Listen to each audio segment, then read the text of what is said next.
Kevin Durant's impact on Rockets' offense and playoff ceiling. There's a particular kind of authority that cannot be taught in a film session or drilled into a player through practice representatives. It is built over decades, on playgrounds, in barbershops, in the shared memory of a generation that grew up watching one player redefine what basketball could look like. Kevin Durant carries that authority into every arena, every locker room, and every possession of every game he plays. The hallmark of the Rockets' 52-win regular season success was head coach Ime Udoka's innovative use of Durant as a hybrid threat, a player without a fixed position, deployed wherever the defense was weakest. That versatility is rare at any level of basketball. At 36 years old, Durant still possesses the footwork, the IQ, and the physical tools to operate as a wing scorer, a post presence, a pick-and-roll initiator, and a screen setter who commands the full attention of opposing defenders. But Durant's influence in the Rockets' locker room runs deeper than the box score suggests.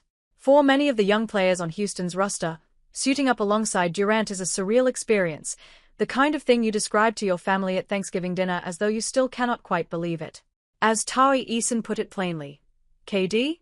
I knew about him, especially when all the kids in the hood had his shoes. His Nike Elite socks went triple platinum with the youth. That is not hyperbole. It is cultural shorthand for the kind of omnipresence that turns a basketball player into a generational touchstone. Durant did not just win scoring titles and championships.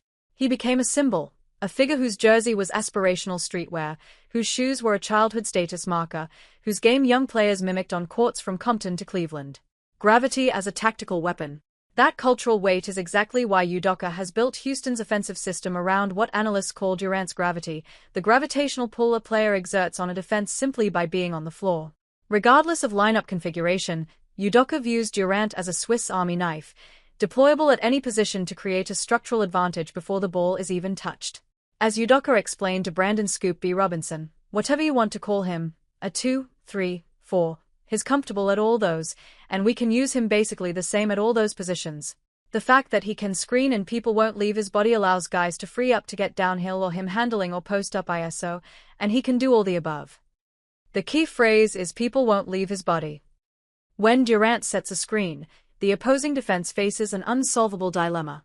Switch, and you hand Durant a smaller defender to dissect in the post. Stay, and the ball handler gets a clear path to the rim. Every action Durant is involved in carries attacks, a cognitive and physical burden that distorts the entire defensive structure. That distortion, multiplied across 48 minutes, is what generated open looks for Alperen Sengun, Jalen Green, and the rest of Houston's supporting cast throughout the regular season. The screener dilemma meets playoff reality. That theory, however, has met a harsh playoff reality in the first 2 games of Houston's first-round series against the Los Angeles Lakers. Durant's gravity is still creating open looks. The problem is that the Rockets' supporting cast has not been able to consistently punish the Lakers for the attention they afford him.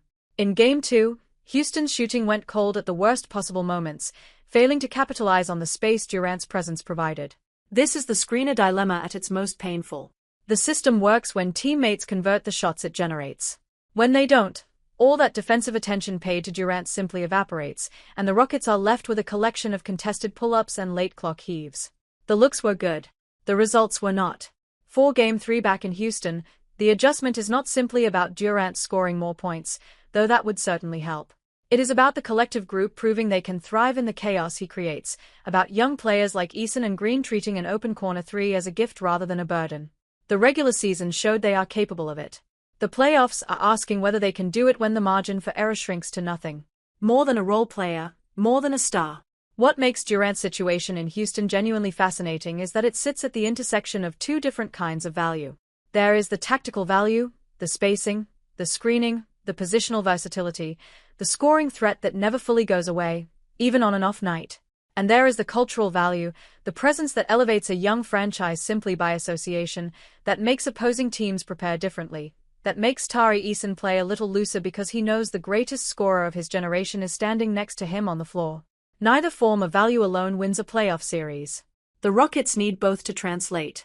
If Houston's shooters find their rhythm and start punishing defenses for collapsing on Durant, this series shifts quickly.